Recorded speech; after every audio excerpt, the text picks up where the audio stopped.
मेरे भाइयों, आइए मैं आपको डायरेक्ट मौजू की ओर लेकर चलता हूं।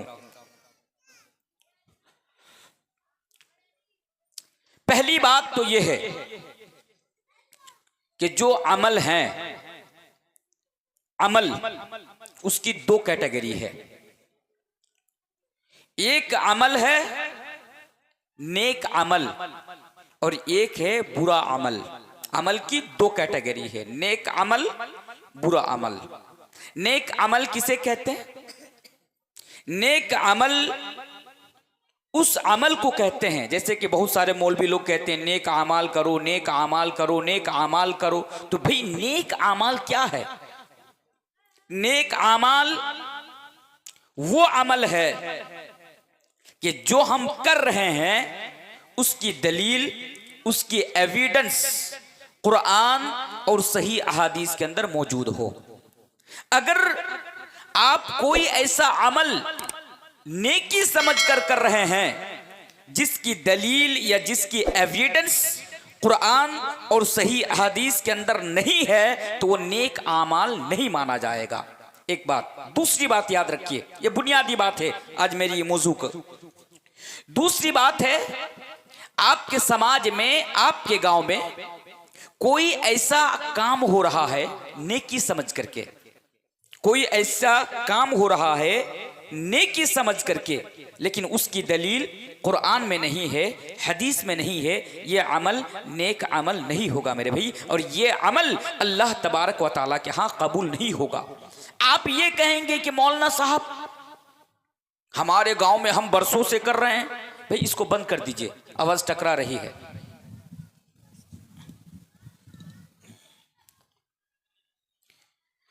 इसको बंद कर दीजिए।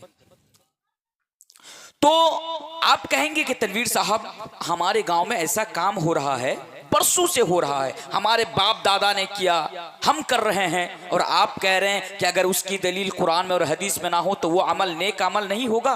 नहीं मेरे भाई, वो नेक अमल नहीं होगा, उस अमल को छोड़ना पड़ेगा। सीधी सी बात। नेक अमल वो अमल जो अल्लाह की खुशनुदी के लिए किया जाए, अल्लाह को राजी करने के लिए किया जाए, और उसकी दलील कुरान के अंदर और सही हदीस के अंदर मौजूद हो, यह नेक अमल है।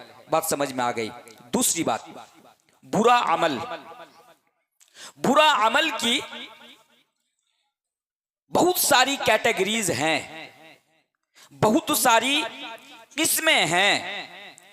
याद रखिए, वो बुरा अमल, वो गुनाह, कुछ गुनाह ऐसे हैं जो ऑटोमेटिकली माफ हो जाते हैं, नमाज के माध्यम से, रोजे के माध्यम से, सदका के माध्यम से, ज़कात के माध्यम से, लोगों को मदद करने की वजह से कुछ गुनाह होते हैं जो अल्लाह तबारक व तआला यूं ही ऑटोमेटिकली माफ कर देते हैं, ऑटोमेटिकली माफ कर देते। एक कुछ गुनाह ऐसे होते हैं कि जिस गुनाह को अल्लाह तबारक व तआला माफ नहीं करता। याद रखिएगा, अगर कोई इंसान उसके कर लेता है और वो तौबा नहीं करता तो अल्लाह तबारक व तआला उसको माफ नहीं करता।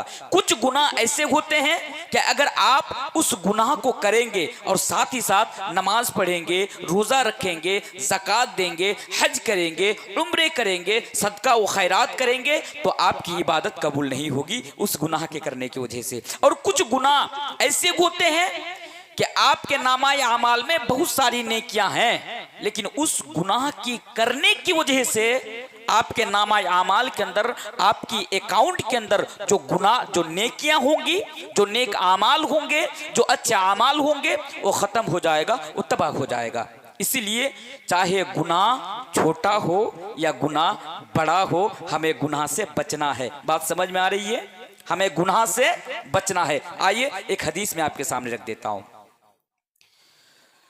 अल्लाह के प्यारे नबी जनाब मोहम्मदुर रसूलुल्लाह सल्लल्लाहु अलैहि वसल्लम बयान फरमाते हैं, इय्याकुम व मुहक्करातिज़ ज़ुनूब, ऐ लोगों उन गुनाहों से बचा करो जिन गुनाहों को बहुत मामूली समझा जाता है, जिन गुनाहों को बहुत हल्के में लिया जाता है। और जिसे बार बार किया जाता है, कंटिन्यू किया जाता है, लगातार किया जाता है, अल्लाह के नबी बयान फरमाते हैं कि तुम उन गुनाहों से बचो। इय्याकुम व मुहक्कराति जुनूब, इय्याकुम व मुहक्कराति जुनूब। मेरे भाइयों, आज हमारे समाज के अंदर, आज हमारे मुआशरे के अंदर कितने ऐसे गुनाह हैं कि लोग उसे बहुत ही मामूली समझकर करते हैं। इंसान सोचता भाई ये कौन सा बड़ा गुनाह है, ये जो मैं कर रहा हूं ये कौन सा बड़ा गुनाह है, ये सोचकर इंसान उस गुनाह को बार बार करता है, कंटिन्यू करता है, लगातार करता है, मुसलसल करता है। और मेरे भाइयों, यही सोच इंसान को दुनिया के अंदर भी बर्बाद कर देती है और यही सोच इंसान को आखिरत के अंदर भी बर्बाद कर देगी कि ये कौन सा गुनाह है, ये कौन सा गुनाह है, भाई ये तो मामूली गुनाह है।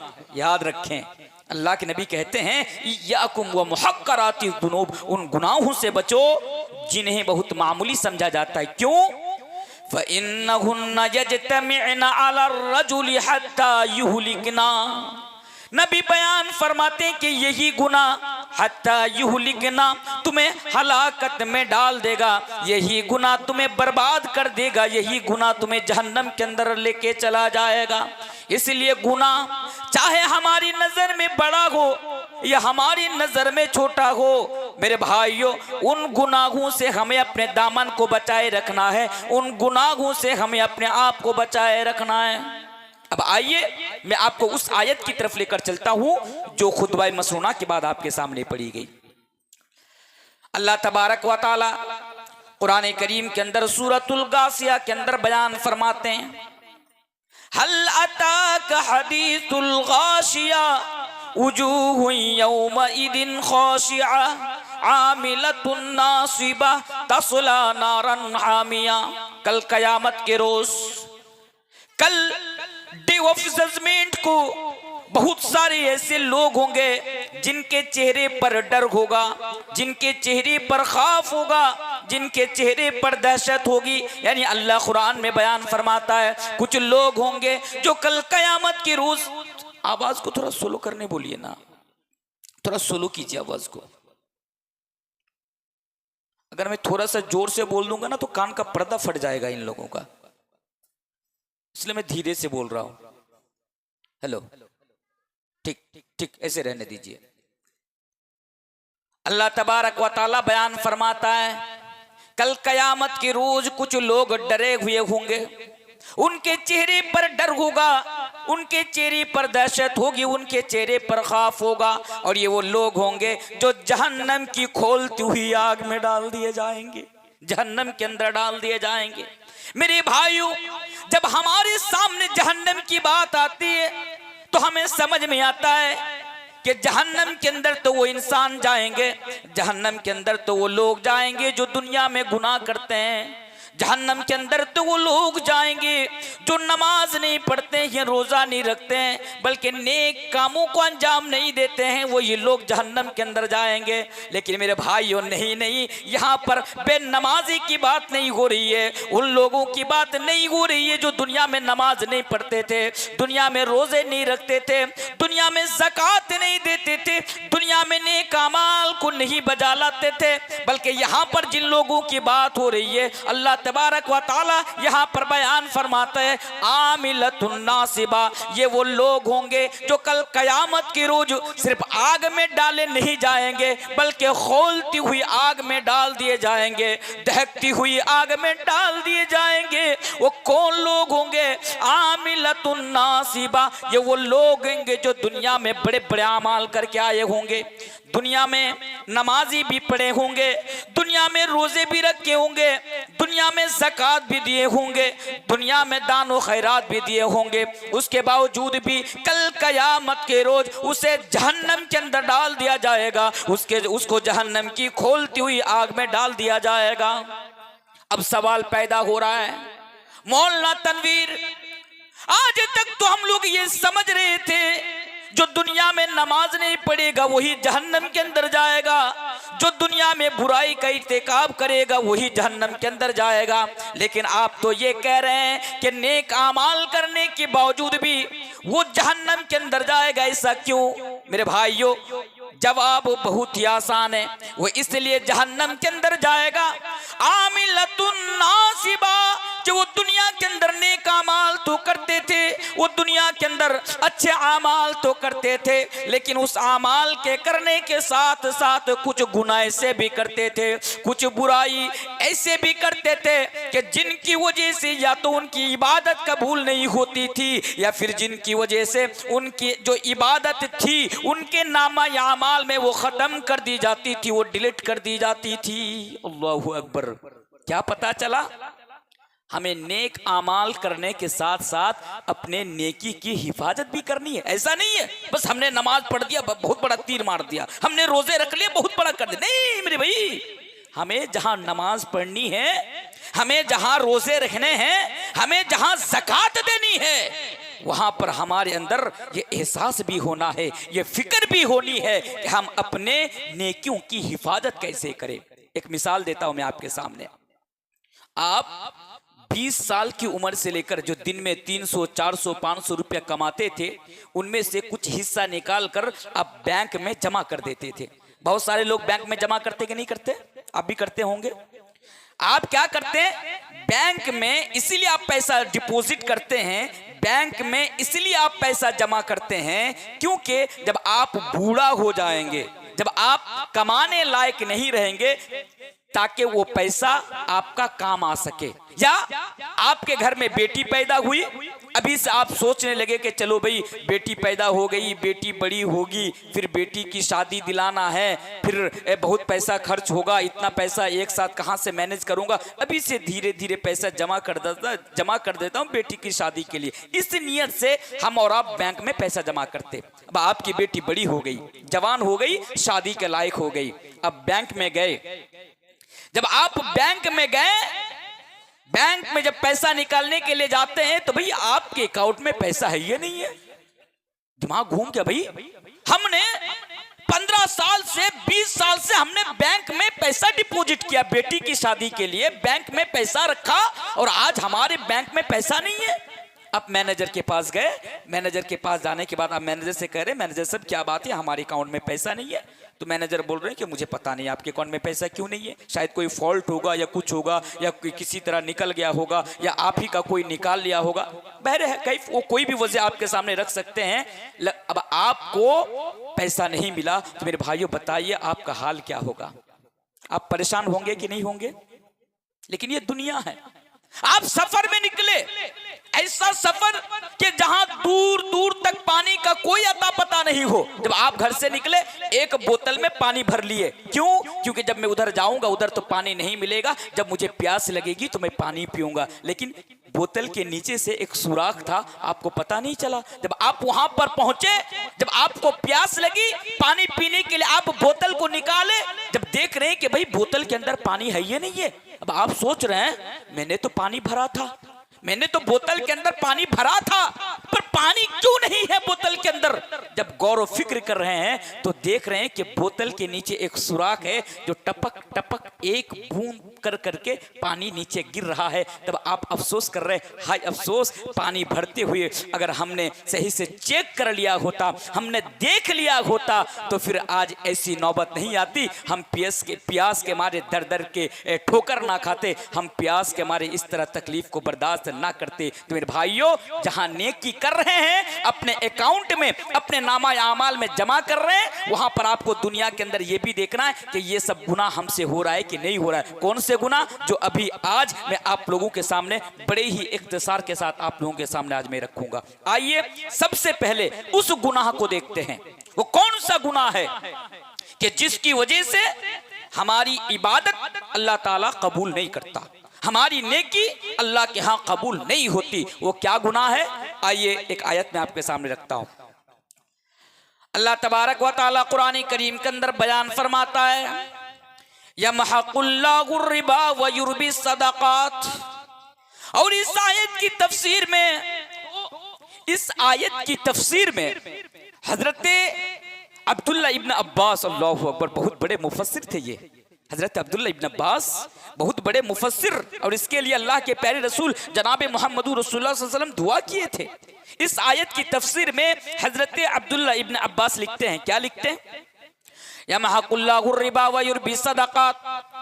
अब इसको सामने रखकर हजरत अब्दुल्लाह इब्न अब्बास लिखते हैं कि जो भी इंसान दुनिया के अंदर सूद खाएगा, सूद, जो भी इंसान दुनिया के अंदर सूद लेगा, सूद देगा, सूदी कारोबार करेगा, सूदी पैसा के ऊपर टिका रहेगा, मेरे भाइयों, अल्लाह तबारक व ताला उसका हज भी कबूल नहीं करेगा, उसकी नेकी को कबूल नहीं करेगा, उसकी इबादत को कबूल नहीं करेगा।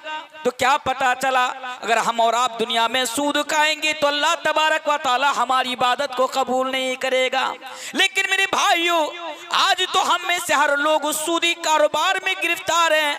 आज तो हम सब सूद खा रहे हैं, सूद ले रहे हैं, सूद दे रहे हैं, ये जानते हुए भी सूद खाना बहुत बड़ा पाप है। ये सूद खाना हराम है। सूदी तिजारत करना, सूदी कारोबार करना शरीयत की नजर में हराम है। हम जानते हुए भी ये कर रहे हैं, और दूसरी तरफ हम नमाज भी पढ़ रहे हैं, रोजे भी रख रहे हैं, ज़कात भी दे रहे हैं, और फिर अगर अल्लाह ने तौफीक दी तो हम हज भी करके आ रहे हैं। मेरे भाइयों, याद रखो, अगर आप लोग सूदी कारोबार को बंद नहीं करेंगे तो आपकी इबादत अल्लाह के यहाँ कबूल नहीं होगी, कबूल नहीं होगी।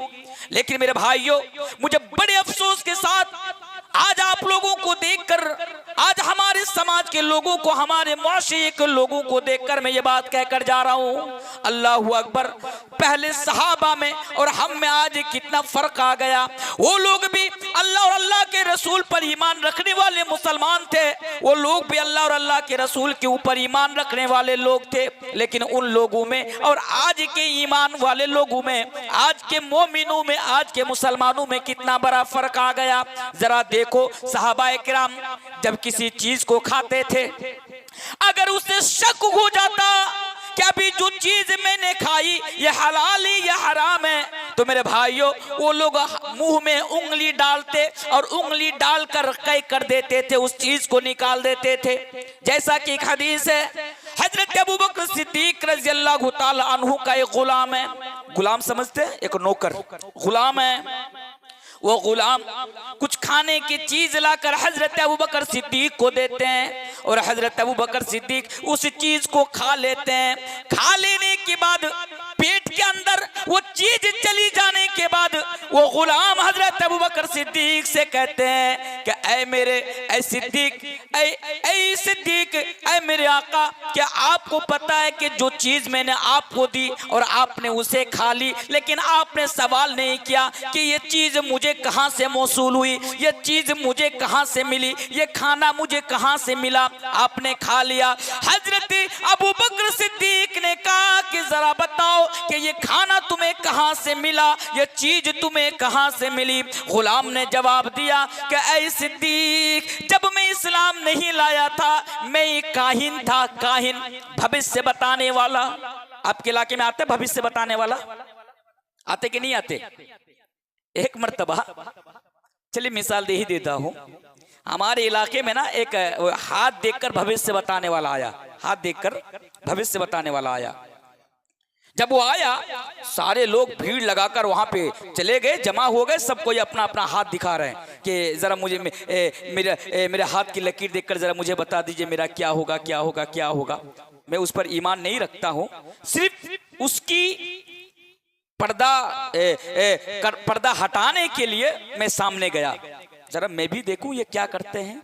जब मैं सामने में गया तो हालांकि मैं शर्ट वगैरह पहना हुआ था, उसको पता नहीं चला कि ये मौलवी है, अगर शायद के पता होता तो शायद का हाथ ही ना देखता। तो मैंने हाथ को आगे बढ़ाया कि जरा आप मेरा भी हाथ देख लीजिए। तो बहुत देर तक ना वो जो हाथ में जो लकीरें होती है, इन लकीरों को देखा, और लकीरों को देखने के बाद कह रहा है कि आपका ना 1 महीना के बाद एक बच्चा पैदा होगा। मुझे बोल रहे 1 महीने के बाद आपका एक बच्चा पैदा होगा। मैं चौंक गया, भाई 1 महीना के बाद मेरा बच्चा पैदा होगा। मैंने कहा आप सही बोल रहे हैं? बोल रहा कि हाँ सही बोल रहे हैं। तो मैंने बोला कि बच्चा मेरे पेट से पैदा होगा कि मेरी बीबी के पेट से पैदा होगा? तो बोला क्या बात कर रहे हैं, मर्द के पेट से बच्चा पैदा होता है, बीवी के पेट से पैदा होगा। मैंने कहा अरे जनाब, जब अब तक मेरी शादी नहीं हुई तो फिर बच्चा 1 महीना कहाँ से पैदा हो जाएगा? तो ये उन लोगों की हकीकत है मेरे भाई। तो इसी तरह वो काम क्या करते थे, क्या काम क्या करते थे? हाथ देखकर भविष्य बताया करते थे, या किसी और चीज का सहारा लेकर भविष्य बताया करते थे। मेरे भाइयों, उस गुलाम ने जवाब दिया कि सिद्दीक, जब मैं भविष्य लोगों का बताया करता था और मुझे देखना भी नहीं आता, बस मैं लोगों को झूठ बोलता था। उसके बाद उससे मुलाकात नहीं हुई थी, आज उनसे मुलाकात हुई तो उसके बदले में उसने मुझे ये हदिये में दे दिया, उसने मुझे ये तोहफे में दे दिया और मैं लाकर आपको दे दिया और आप इसे खा लिए। मेरे भाइयों, हजरत अबू बकर सिद्दीक के दिल में अल्लाह तबारक व तआला का डर देखिए।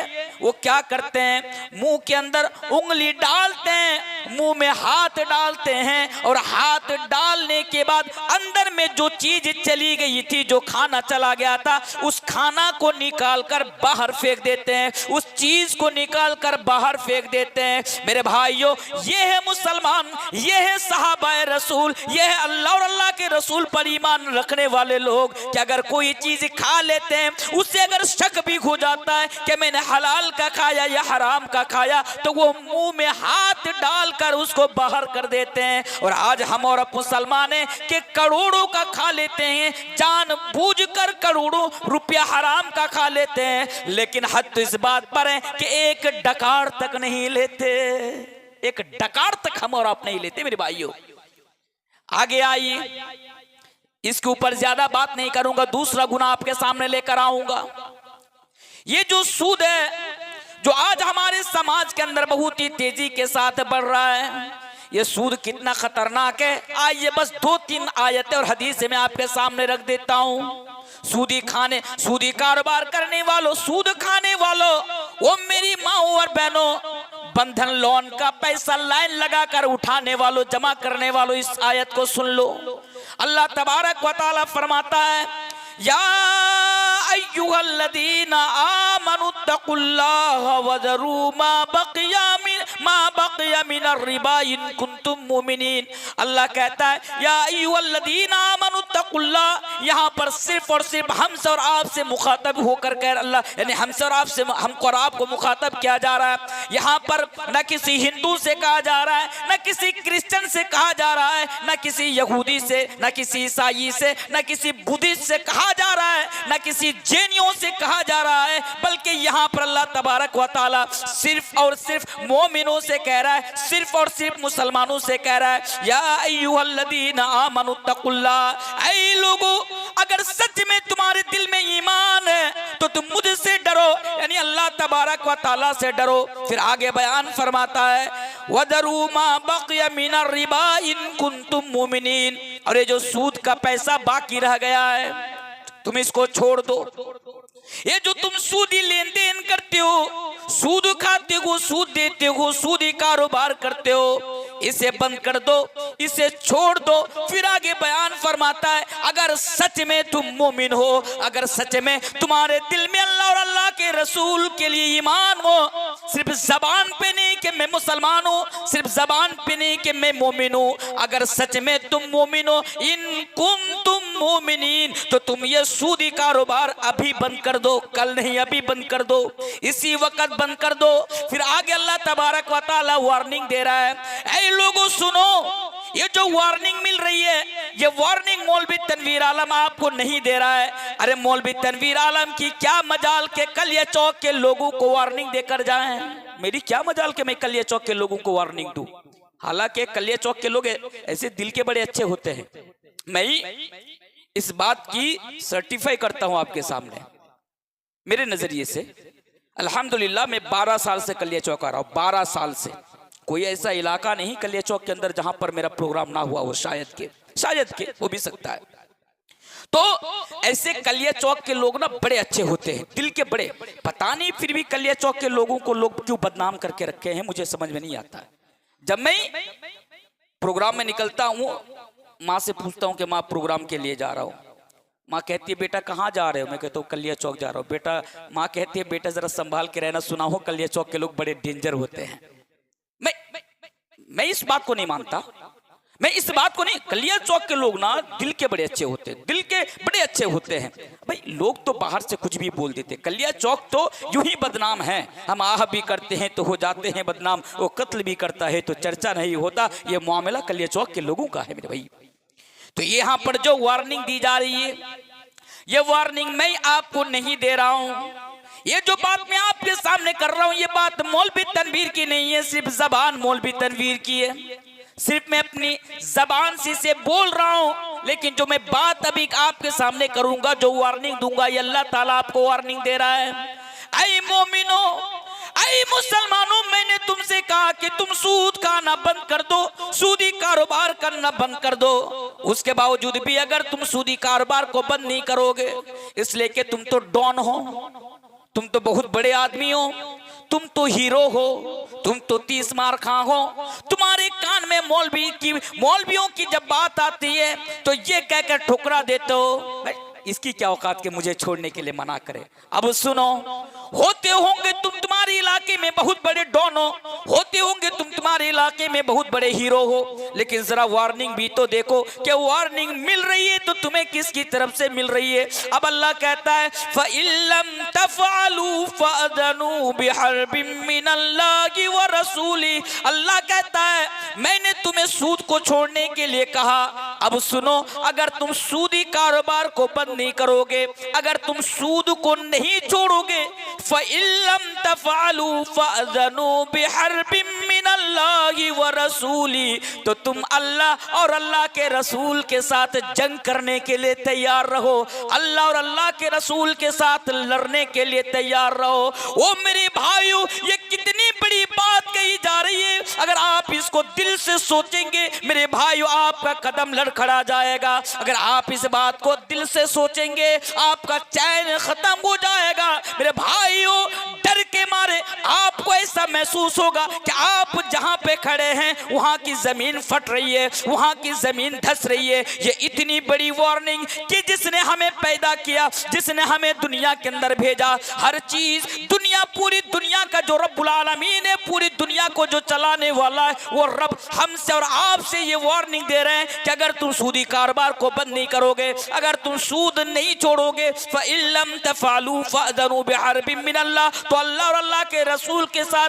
जंग करने के लिए, यानी लड़ने के लिए तैयार रहो। और हाँ मेरे भाइयों, आप पूरी शरीयत को पढ़ डालिए, जितनी भी हदीसें हैं तमाम की तमाम हदीस की किताबों को उठाकर पढ़िए, कुरान को आप उठाकर पढ़िए तो आपको पता चलेगा दुनिया के अंदर तो बहुत सारे ऐसे गुनाह हैं, शिर्क भी हैं, कबीरा गुनाह भी हैं, सगीरा भी हैं, लेकिन मेरे भाइयों अल्लाह ने किसी गुनाह के लिए इंसानों को, लोगों को, अपने बंदू को इतनी खतरनाक वार्निंग नहीं दी। अल्लाह कहता है दुनिया के अंदर जो सबसे बड़ा गुनाह है वो शिर्क है, उसके बावजूद भी अल्लाह ने कभी शिर्क करने वालों को ये वार्निंग नहीं दी। जिना भी बहुत बड़ा गुनाह है जो मैंने कल आपके सामने बोला, लेकिन अल्लाह ने इसकी वार्निंग नहीं दी।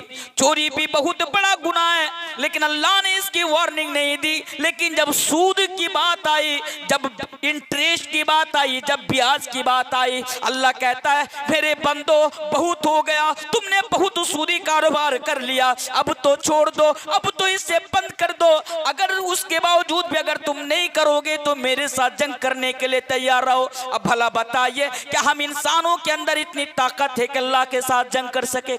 अल्लाह के साथ जंग नहीं कर सकते मेरे भाई। सिर्फ अल्लाह आपको समझाने के लिए वार्निंग दे रहा है कि ये सूद कितना बड़ा गुनाह है। हदीस के अंदर मौजूद है, अल्लाह के प्यारे रसूल जनाब मुहम्मदुर रसूलुल्लाह सल्लल्लाहु अलैहि वसल्लम हज्जतुल विदा के मौके पर जो खुतबा दिया था, जिस तरह आप लोग मेरे सामने मौजूद हैं, अल्लाह के नबी के सामने एक हदीस के मुताबिक 1 लाख, दूसरी हदीस के मुताबिक 1,25,000 कमोबेश सहाबा की तादाद थी।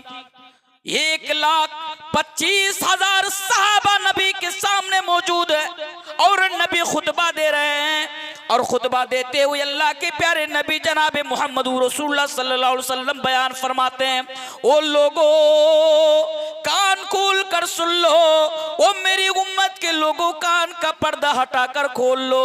जमानाए जाहिलियत की हर चीज को मेरे पैरों तले रौंद दी गई, जमानाए जाहिलियत की हर चीज को मेरे पैरों तले रौंद दी गई। यानी जमानाए जाहिलियत की हर चीज खत्म हो गई, बर्बाद हो गई, तबाह हो गई। और ऐ लोगों सुनो, मैं आज सूद को भी खत्म कर रहा हूँ। जमानाए जाहिलियत में लोग बहुत ज्यादा सूदी कारोबार क्या करते थे, बहुत ज्यादा इसका बिजनेस क्या करते थे। अल्लाह के नबी कहते हैं कि जमानाए जाहिलियत के जो सूद है उसे भी मैं खत्म कर रहा हूँ, यानी उसे भी मेरे पैरों तले रौंद दी गई। ओ मेरे भाइयों जरा गौर करो और आगे आओ। अल्लाह तबारक व तआला कुरान करीम के अंदर बयान फरमाते हैं, अल्लदीना यअकुलूना रिबा ला यक़ूमूना इल्ला कमा यक़ूमुल्लज़ी यतखब्बतुहु शैतानु मिनल मस। अल्लाहु अकबर। कल कयामत के रोज सारे लोग जब सोए हुए होंगे अपने अपने कब्र के अंदर, जब सूर फूंका जाएगा, लोग जब अपने कब्र से उठकर जब मैदान महशर की तरफ भागेंगे, उस दिन सूद खोर भी कब्र से उठेंगे। अल्लाह फरमाता है, अल्लदीना यअकुलूना रिबा ला यक़ूमूना इल्ला कमा यक़ूमुल्लज़ी यतखब्बतुहु शैतानु मिनल मस। लेकिन जब वो कब्र से उठकर भागेगा, वो बावला हो जाएगा, वो पागल हो जाएगा, वो भाग नहीं पाएगा, इधर उधर करेगा। लोग उसको देखकर समझ जाएगा, उस बावले को देखकर समझ जाएगा कि ये इंसान, ये बंदा दुनिया के अंदर सूद खाता था। यानी सूदखोर को कल कयामत के रोज लोग देखकर पहचान जाएंगे कि ये दुनिया में सूद खाता था। आइए दो चार हदीस मैं आपके सामने रख देता हूँ। सूद कितना खतरनाक गुनाह। ऐसा तो नहीं है कि मौलवी तनवीर पहली मर्तबा आप लोगों के सामने सूद के ऊपर बयान कर रहा है, ऐसा हरगिज नहीं है। मुझसे पहले भी बहुत सारे मौलवी आपके इलाके में आए, उन्होंने भी सूद के बारे में बताया, मैं भी सूद के बारे में बता रहा हूँ। मेरे भाइयों आज गौर से सुन लेना, सूद खा लिए कोई बड़ी बात नहीं, अल्लाह की जात पर उम्मीद रखकर आप तौबा कर लीजिए और आज ही आप सूद को छोड़ दीजिए। और जरा चंद मिनट ही सही गौर से और तवज्जो से सुन लीजिए कि ये सूद कितना बड़ा गुनाह है। दो चार हदीस मैं आपके सामने रखता हूँ। जितनी हदीसें पढ़ूंगा तमाम की तमाम हदीसें सही है, मैं एक बार में बता रहा हूँ। आज मौलवी तनवीर सूद के ताल्लुक से वो हदीस आपके सामने बयान करके जा रहा है कि कयामत की सुबह तक कोई माँ का बेटा इन हदीसों के ऊपर उंगली उठाकर बात नहीं कर सकता। चैलेंज के तौर पर कहकर जा रहा हूँ। आइए अब हदीसें एक एक करके रखता हूँ। हजरत अब्दुल्लाह इब्न हंज़ला रज़ियल्लाहु ताला अन्हु बयान फरमाते हैं, क्या बयान फरमाते हैं कि अगर कोई आदमी, वो मेरी माएँ बहनें आप भी सुने, आप भी सुने, अगर कोई आदमी जानबूझकर कसदन एक दिरहम भी सूद खाता है, ऐ लोगों अगर कोई जानबूझकर अगर सूद का एक दिरहम भी खाता है, मिसाल के तौर पर अगर वो 1 रुपया भी खाता है, तो 36 मर्तबा ज़िनाकारी से बदतर है। अल्लाहु अकबर। 36 मर्तबा, यानी 36 मर्तबा ज़िना करने वाला शख्स जितना बड़ा अपराधी है, 36 मर्तबा गलत काम करने वाला जितना बड़ा अपराधी है, 1 दिरहम का सूद खा लेना ये जानते हुए कि ये सूद का पैसा है, वो भी उससे बड़ा अपराधी है। और आइए और एक हदीस रख देता हूँ। हदीस के रावी हजरत अब्दुल्लाह इब्न मसऊद रज़ियल्लाहु ताला अन्हु है, वो बयान फरमाते हैं कि नबी करीम जनाब मोहम्मद रसूलुल्लाह सल्लल्लाहु अलैहि वसल्लम ने बयान फरमाया, ओ लोगों सूद के 73 दरवाजे, गौर करो सूद के 73 दरवाजे हैं, उन 73 दरवाजों में से सूद खाने का जो हल्का गुनाह है, सबसे मामूली गुनाह है, सूद खाने का जो सबसे हल्का गुनाह है, वो गुनाह क्या है कि कोई माँ अपनी माँ के साथ निकाह कर ले। मेरे भाइयों जरा सोचो तो सही, क्या एक बेटा अपनी माँ के साथ गलत काम भी कर सकता? बिल्कुल नहीं। बोलता भी हूं तो तो कैसा महसूस होता है। मेरे भाइयों, हम और आप तो कभी ये सोच भी नहीं सकता कि कोई इंसान अपनी माँ के साथ गलत काम कर सकता है। उसके बावजूद भी बस आपको समझाने के लिए, आपकी आखिरत को दुरुस्त करने के लिए, आपकी आकिबत को बेहतर बनाने के लिए नबी करीम जनाब मोहम्मद रसूलुल्लाह सल्लल्लाहु अलैहि वसल्लम आपको ये समझा रहे हैं कि ए लोगों, सूद के 73 दरवाजे हैं और सूद खाने का जो सबसे हल्का गुनाह है वो गुनाह ये है कि कोई बेटा अपनी माँ के साथ गलत काम कर ले। अब आप ही फैसला करो कि आपको सूद खाना है या सूद छोड़ना है। अगर सूद छोड़ना ही है मेरे भाइयों, अभी यहाँ पर बैठे बैठे मुझे मालूम नहीं, अल्लाह ये बेहतर जानता है कि आज यहाँ पर कितनी औरतें हैं, आज यहाँ पर कितने मर्द हैं जो सूद खाते हैं। मेरे भाइयों, आप भी जानते हैं, बस मन ही मन में अल्लाह से तौबा कीजिए और ये अहद पैमान कीजिए कि अल्लाह मुझसे बड़ी गलती हो गई, मैंने बड़ा पाप कर दिया। अल्लाह मैं तो तेरी नजर में बड़ा अपराधी हूँ, बड़ा मुजरिम हूँ, लेकिन ये अल्लाह मैं तुमसे वादा करता हूँ कि आज मौलवी तनवीर का बयान सुनने के बाद, आज नबी की हदीस से सुनने के बाद, आज तेरे कुरान की आयत सुनने के बाद, ये अल्लाह मैं तुझसे वादा करता हूँ आज के बाद मैं कभी सूद नहीं खाऊंगा। बोले इंशाअल्लाह। इंशाअल्लाह भाई, इंशाअल्लाह तो बोलिए, मन से बोल रहे ऊपर से बोल रहे। आगे आई और एक हदीस में आपके सामने रख देता हूं। अल्लाह के प्यारे रसूल जनाब मोहम्मद रसूलुल्लाह सल्लल्लाहु अलैहि वसल्लम बयान फरमाते हैं, हदीस के रावी हजरत जाबिर है, क्या बयान फरमाते हैं? सूद देने वाला, गौर से सुनी इस हदीस को, सूद देने वाला, सूद लेने वाला और उसका गवाह बनने वाला। गवाह समझते, गवाह किसे कहते? सूद का साक्षी जी। तो मैं मिसाल दे दूं, मिसाल दे देता हूं। आप किस गांव में, गांव का नाम क्या है मैं भूल रहा हूं, हरुचक में एक बड़े आदमी है, मिसाल दे रहा हूं, कोई दिल पे ना ले इस बात को, ताकि लोग समझ जाएं। एक हाजी साहब है, हाजी साहब हज करके आए, माशाल्लाह बड़े दीनदार हैं, बड़े मुत्तकी हैं, परहेजगार हैं, नेकूकार है। अब क्या हुआ, हारूचक का एक आदमी सूद का पैसा लेने के लिए माज़मपुर में गया। माज़मपुर में जब गया तो उसको सूद का पैसा नहीं दे, बोला तुमको नहीं पहचानता हूँ, तुमको सूद का पैसा नहीं दूंगा। बोले दे दीजिए ना, मजबूरी है सूद का पैसा। बोले क्या करना है? बोले भाई बिजनेस बढ़ाना है, जमीन खरीदनी है, घर बनाना है, पैसा दे दीजिए। वो बोला नहीं, तुमको सूद का पैसा नहीं दूंगा, हाँ लेकिन एक शर्त में दूंगा। क्या शर्त है? तुम्हारे गांव में जो फला हाजी साहब है ना, अगर वो गवाह बन जाए, अगर वो तुम्हारे बारे में सर्टिफाई कर दे तो फिर मैं तुम्हें सूद का पैसा दे दूंगा। बोला ठीक है। वो भागा भागा हाजी साहब के घर में आया और हाजी साहब से कह रहा, हाजी साहब एक काम कीजिए ना। बोला क्या काम रे? बोला फला के पास मैं सूद का पैसा लेने के लिए गया था, फला ने इनकार कर दिया, तो जरा आप दिला दीजिए सूद का पैसा। अब हाजी साहब क्या कहते मालूम? बोला नहीं नहीं नहीं, तौबा तौबा तौबा तौबा तौबा, क्या बोल रहे हो? मैं हाजी साहब सूद का पैसा तुम्हें दूं? नहीं नहीं नहीं, मैं तुम्हें नहीं दे सकता हूं, मैं सूद नहीं खाता हूं, नहीं देता हूं। जब उसने उसको कहा कि देखिए ना, आपकी बड़ी इज्जत है, आपका बड़ा मकाम है, अगर आप बोलेंगे तो वो सूद का पैसा दे देगा। अब हाजी साहब अंदर से फूल गए, बोला ये बात है, अगर मैं बोलूंगा तो दे देगा, चलो ठीक है। अब हाजी साहब गए और कहता कि इसको पैसा दे दीजिए, इसका गवाह मैं बनता हूं।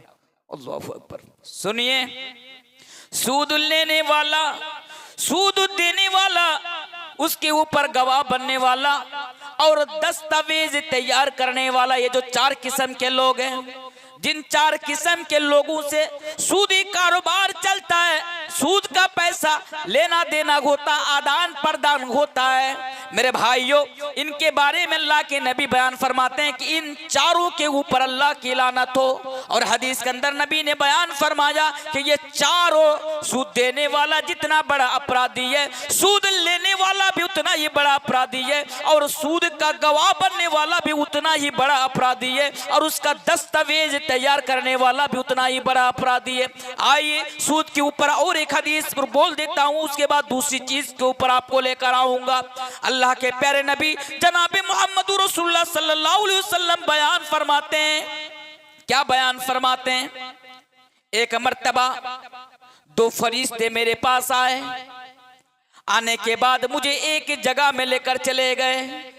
जब मैं वहां पर पहुंचा तो मैं क्या देख रहा हूं कि खून का एक दरिया है, खून की एक नदी है, खून की एक नहर है या एक तालाब है। अब क्या हो रहा है कि उस नदी के अंदर, खून के उस तालाब के अंदर, उस दरिया के अंदर एक आदमी तैर रहा है। तैरना समझते हैं? बांग्ला में क्या बोलते हैं इसको? सातार काटा। बांग्ला में इसको सातार काटा बोलते हैं। वो तैर रहा है और वो आदमी जब उस नदी से बचने के लिए, खून से बचने के लिए जब वो किनारे पर आता है तो किनारे पर एक शख्स खड़ा होता है और उसके सामने पत्थर रखे होते हैं। जब वो बिल्कुल किनारे पे आता, उस किनारे पे खड़ा शख्स क्या करता, वो पत्थर उठाता और उठाने के बाद उसके मुंह पे जोर से मारता। जब वो उसके मुंह पे जोर से मारता, वो फिर बीच दरिया में चला जाता, वो बीच तालाब में चला जाता, फिर वो आता, फिर वो पत्थर उठाता और उसके मुंह पे जोर से मारता, यानी जोर से वार करता, और वो फिर से वस्त में चला जाता, वो फिर से बीच नदी में चला जाता। बार बार ऐसा हो रहा था।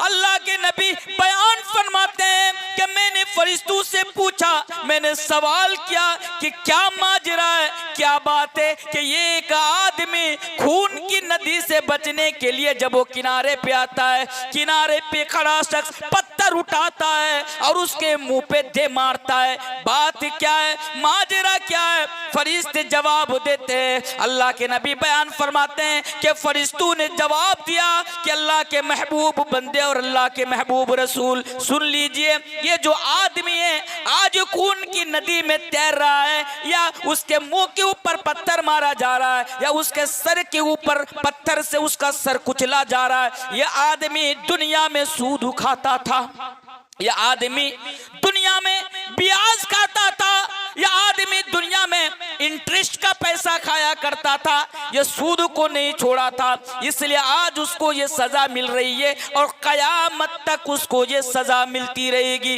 मेरे भाइयों, सूद खाना ये कितना बड़ा जुर्म है, सूद खाना ये किस कदर संगीन जुर्म है कि मेरे भाइयों उसको इतनी खतरनाक सजा दी जा रही है। इसलिए आज का मेरा पहला पैगाम आप लोगों के नाम कि सूद को छोड़ दीजिए, वरना ये तो सजा है, ये है आपके लिए। और दूसरी बात है, आपकी इबादत अल्लाह तबारक व तआला के यहाँ कबूल नहीं होंगी। मेरे भाइयों, फिर 1 मिनट के लिए मैं आपको समझा रहा हूँ, दिल के ऊपर हाथ रखिए, अल्लाह से तौबा कीजिए और सूद को छोड़ दीजिए। आइए दूसरी चीज कि जो हमारे गुनाहों को, यानी हमारा नाम आमाल से हमारे गुनाहों को, नेकियों को मिटा देता है, हमारे नेक आमाल को बर्बाद कर देता है, वो कौन से गुनाह है दुनिया के अंदर? क्या आज हम और आप उस गुनाह को अंजाम देते, करते? बिल्कुल करते। वो कौन सा गुनाह है? वो गुनाह है कुफ्र का इर्तिकाब करना। कुफ्र, कुफ्र समझते हैं? कुफ्र का मतलब, अच्छा ईमान का माना समझते हैं? यहाँ मना कीजिए, बात ना करें, बस धीरे से, बच्चे हैं, सुनो इधर। तो क्या बोल रहा था, ईमान का मतलब जानते हैं? ईमान का क्या मतलब है, किसी को पता है? ये दूसरी चीज है जो हमारे नेकियों को खत्म कर देती है नामा अमाल से, वो एक कुफ्र।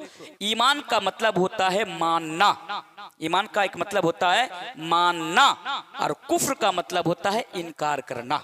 इनकार करना, अगर आप शरीयत के अंदर किसी चीज का अगर आप इनकार कर देते हैं तो गोया कि आपने कुफ्र किया, और ये कुफ्र दुनिया के अंदर इतना बड़ा जुर्म है, ये कुफ्र इस दुनिया के अंदर इतना संगीन जुर्म है कि अगर कोई इंसान कुफ्र का इर्तिकाब कर लेता है तो उसके नामा आमाल से उसकी जो नेकियां होती है, उसके जो नेक आमाल होते हैं, अल्लाह तबारक व तआला उसको बर्बाद कर देते हैं, उसको तबाह कर देते हैं।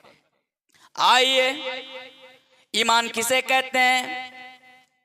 कितनी चीजों पर हमें ईमान रखना जरूरी है।